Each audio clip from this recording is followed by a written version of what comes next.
The dramatic encounter on Sunday between U.S. President Donald Trump and North Korean leader Kim Jong-un 4 months following a no-deal outcome in Hanoi has raised expectations for another denuclearization summit between the two leaders earlier than expected.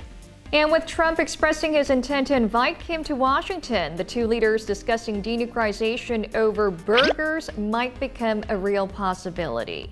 Should it be realized, then it would be a return visit by Kim to the U.S. and the first time a North Korean leader is setting foot on American soil.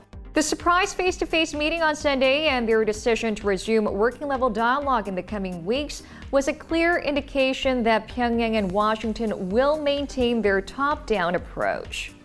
But in order to prevent the leaders from leaving any future summits empty-handed, as they did in Hanoi, watchers are saying the two sides this time seem to be willing to put in a sufficient amount of time and effort in working-level negotiations before the next Kim-Trump meeting. There are both optimism and skepticism about their latest encounter. Of course, some say the latest Kim-Trump meeting was all for show. But there are also those who say that reality show theatrics would be worth it if they lead to effective working-level talks.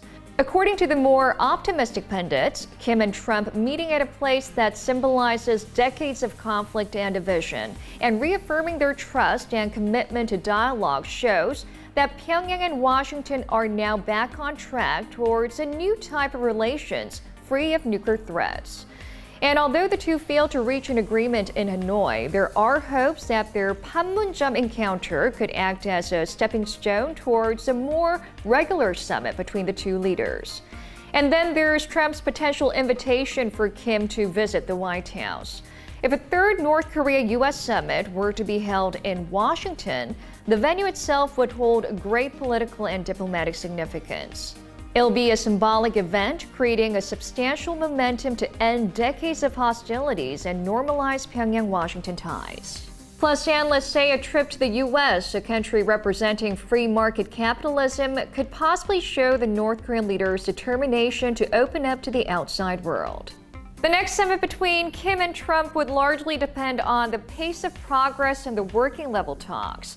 But whether either side would be willing to take a more softened, flexible stance still remains to be seen.